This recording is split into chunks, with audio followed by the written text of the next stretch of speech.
Hello, my name is Jason Swain, and I am a licensed clinical social worker with Kaiser Permanente's North Valley Addiction Medicine and Recovery Services.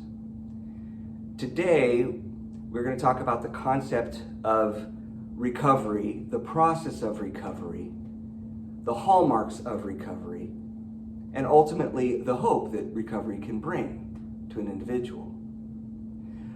I'd like to pick up where I left off in a previous presentation. Previously, I had mentioned the Jelinek curve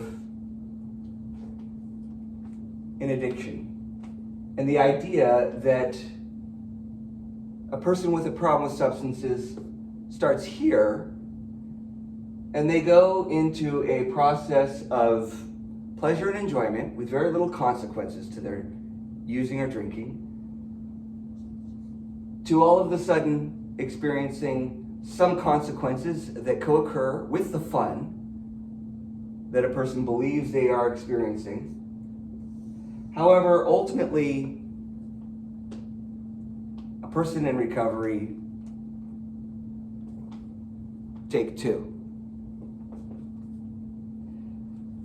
However, ultimately, a person with a problem with substances ends up falling into this category where there is like a gravitational descent into the despair of addiction and dependency, where a person experiences consequences with no real fun whatsoever, yet a continuation to use or drink even in the midst of experiencing tremendous consequences with very little reward.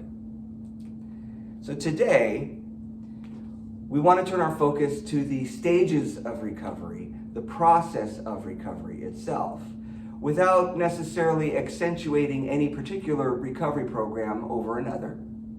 Simply noticing that there are certain hallmarks, certain behaviors, certain stages that seem to be applicable across the board in a person's process of recovery.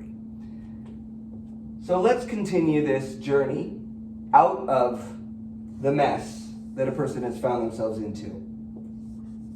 Quite often, the first step out would be considered the transition stage,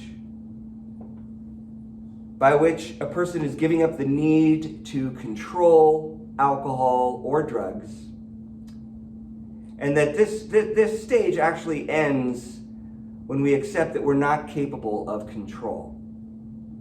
We are powerless over alcohol and or drugs. We become sick and tired of being sick and tired. There can be no transition out of previous using without this fundamental transition stage. Following the transition stage is a stabilization stage. During the stabilization stage, there can be take two.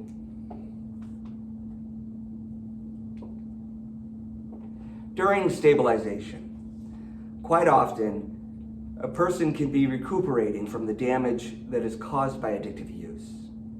During this stage, we learn how to stay away from alcohol and or drugs altogether.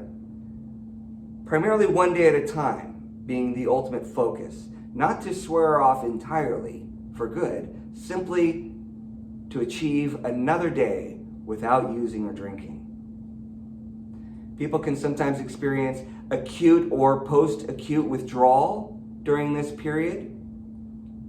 The post-acute withdrawal is a process that will be covered in other presentations, but it can last somewhere between 6 to 18 months quite often. Can be experienced as a hardship that a person is experiencing while they are hoping to make progress in a program of recovery. Finally, a person can arrive to what we would refer to as early recovery. In early recovery, internal change, such as a change of thinking, a change of feeling, or acting that is related to alcohol or drug use, can start to shift for individuals. We can learn to live comfortably without chemicals, and the obsession or compulsion to use may actually be lifted. A lot of this is contingent upon a person's willingness to follow suggestions, to take the medication that is prescribed as it is prescribed. Next stage, of course, would be the middle stage of recovery. The middle stage would be marked with external change. After a period of internal change, there would be a period of external change, whereby a person is engaged in repairing the lifestyle damage that has been caused by addictive use and hopefully developing a balanced approach to life. We learn that full recovery means practicing these principles in all of our affairs.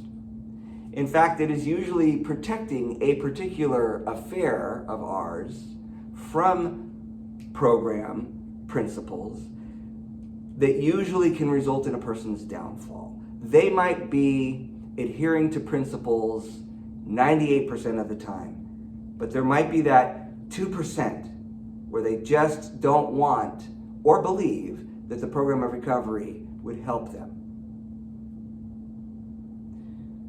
In middle recovery, we reevaluate significant relationships and careers, making plans to bring balance and stability to our lives. So if you note, we have 2 more to go, but already four stages into this, we arrive at middle recovery where people are reevaluating elements of their life that are crucial to them. It's very important to underscore that evaluation doesn't necessarily occur at the transition stage. Quite often, if a person gets into recovery, they've stopped using or drinking, they start to take an inventory of their life, and they begin to think major things need to be changed, major things need to be revamped. And in actuality, we're hoping that people can harness into that transition, move through a process of stabilization. If they expedite changes, they might not be stable enough to withstand the turbulence that comes from those changes. And then, of course, early recovery occurs, whereby an individual is simply trying to maintain the stabilization. This is before a person arrives to a position where they're really able to make changes that are of a substantial nature and able to roll with the consequences or outcomes, especially if they are undesired. The 5th stage would be labeled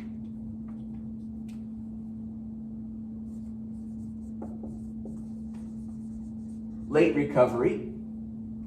And it is at this stage that there is a desire to grow beyond simple childhood limitations. Quite often, if a person's substance use is accelerated when they were younger, perhaps in adolescence or early adulthood, quite often, any significant development has been halted at that point.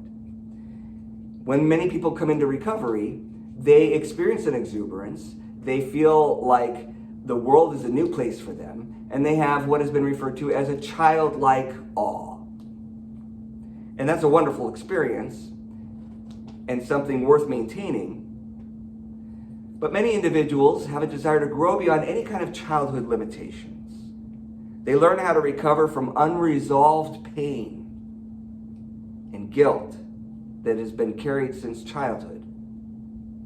They learn how to solve current problems in a healthy way in spite of obstacles caused by how they were raised. This is tremendous growth for an individual to experience, tremendous liberty. And understandably so, quite often when a person comes into treatment, they're hoping to experience the things that are experienced in late recovery. They might really desire to advance insight-oriented therapy. Yet, if that therapy comes out prematurely, it might circumvent really any real opportunity to get clean and sober and to stay clean and sober. I refer to this attempt to advance insight as striking while the iron is cold. Quite often, a person is still warming up to all of the concepts, and there are many concepts that can support their recovery, a new lifestyle, new friends, a new fellowship, most of which a person might not be very strongly motivated towards. And it is important to maintain the course in that direction without feeling as though you want to. Finally, after this recovery has occurred, these stages have been passed through. Now we arrive at maintenance.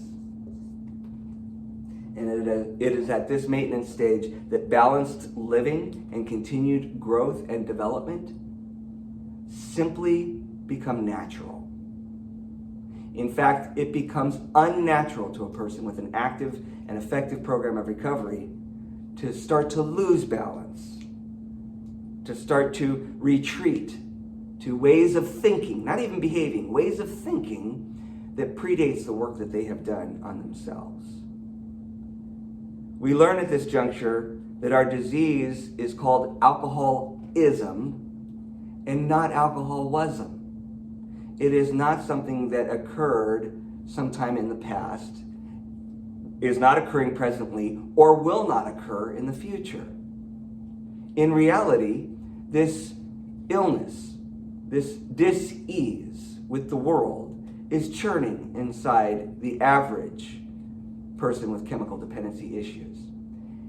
And so they are attempting to gain the upper hand on such a condition. But it is an upper hand they could easily lose any progress that they've made, because there's this gravitational pull, it seems. Gravitational pull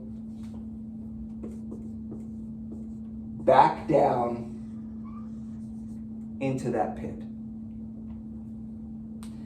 Many people that are involved in trying to maintain abstinence struggle when that is their only ambition. Abstinence. So we have an equation.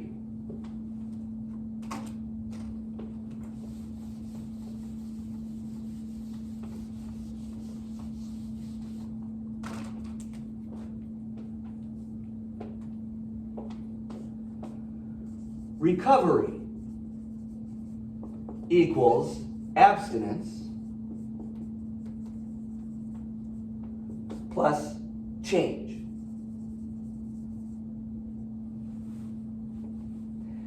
This formula seems to typify recovery. Rearranging some things starts to clarify problematic approaches to getting and staying clean, sober, abstinent, off of mood-altering and mind-altering chemicals. Many people have had experience prioritizing abstinence that resulted in change. You're changing even the process of introducing chemicals into your body.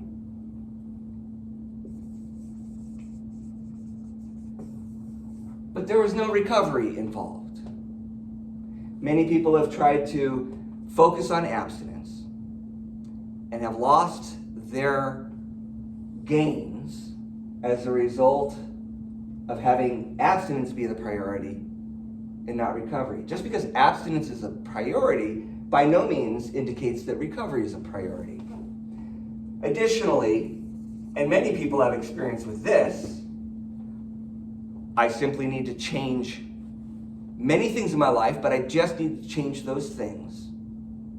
That change is going to result in abstinence for me.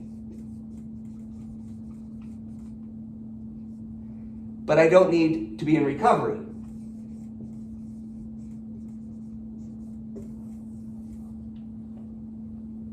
Problem that, of course, occurs in that situation is that a change of environment very rarely results in successful abstinence. When a person attempts to change their external landscape without focusing on any internal issues, they oftentimes result in being left very empty-handed, very unfulfilled, with the motivation to use or drink again, because there does not seem to be much to life to maintain one's success with abstinence. So we want to leave you with an idea of the hallmarks of recovery, the elements that can result in making a change and maintaining that change. There's an old archery term that says, if we aim at nothing, we're bound to hit it every time. And that would be in reference to changing people, places, or things, abstaining, refraining from a particular lifelong target of using, drinking, and being around such environments. Avoiding those places does not seem to be adequate. Whereas if a target starts to materialize for an individual, they start aiming in that direction. For an addict alcoholic in recovery to be aiming in a healthy direction is recovery in and of itself. To go from the difficulties and problematic approaches to life to even wanting and attempting and making mistakes in your efforts to bring about change is itself a process of recovery. We consider recovery a long-term process, and that is not easy. Learning to live life on life's terms, attending 12-step meetings, perhaps sponsorship, being committed to a fellowship meeting of LifeRing, getting a mentor from LifeRing, participating in recovery yoga and being consistent, maybe even helping out, proper nutrition and exercises, proper nutrition and exercise. These things are very challenging. Recovery requires total abstinence from alcohol and other drugs, but it also requires efforts toward personal growth. Ongoing therapy, self-reflection needs to eventually become a part of a person's program of recovery. Living according to 12-step principles, especially when you don't want to. Healing past wrongs that you have caused, being liberated from the guilt of those. Working on character defects or personality traits. I've referred to them as monkeys on your back that have always seemed to be plaguing you everywhere you go. But through your work, all of a sudden, those monkeys are gone. How did that happen? Quite often it's by you working an adequate program of recovery. There are underlying principles that govern the recovery process, such as surrender and acceptance, honesty, open-mindedness, willingness, needing the help of others, choosing to receive that help, seeking and finding some kind of spiritual connection or philosophical connection. The better we understand these principles, the easier it will be to recover. Understanding does not come through insight, however. Understanding seems to come through repetition, daily maintenance of recovery principles. In the big book of Alcoholics Anonymous, it is mentioned, prior to AA, I was judging myself by my intentions, but the world was judging me by my actions. And I would suggest that it is those actions that are actually medicinal. They have medicinal properties inside a recovering addict alcoholic, whereby they are not so easily led astray by their intentions. In fact, their intentions begin to matter less and less. They might intend bad things, but choose to do good things, simply out of adhering to another suggestion, a different suggestion, other than their own. Understanding along the way, being alone will not promote recovery. The new understanding must be put into action. Also understanding that there is a gravitational pull toward inaction. There's a gravitational pull to be led astray by one's intentions. The actions that are necessary to produce full recovery can be clearly and accurately described as recovery tasks, such as getting a home group, finding a sponsor, daily recovery readings, joining a recovering community. It is entirely appropriate for the average newcomer to recoil at this proposition. For them to be at an Alcoholics Anonymous or Narcotics Anonymous meeting or some other kind of 12-step meeting, for instance, look over, read the 12 steps, and try and figure out a way to work this program so that they don't have to work this program. What is the quickest way, most efficient way I can get through this so I don't have to do this? That's what the mind comes up with. Getting a home group, finding a sponsor, getting a service commitment, daily recovery readings, these things are usually not very attractive. But if a person is willing to attempt this process, they are bound to experience the buddings of hope. And if they stay with it, that hope is likely to fully flower in their lives. It is normal and natural to periodically get stuck on the road to recovery. It's not whether you get stuck that determines success or failure, but it is actually how you cope with it. You can anticipate getting stuck.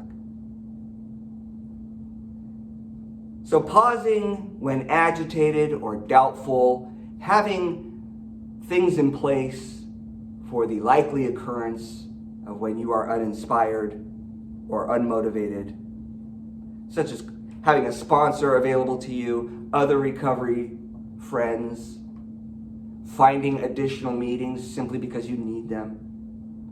Utilizing all of these tools, they be considered recovery tasks. And a person cannot seem to build a recovery program without recovery tasks.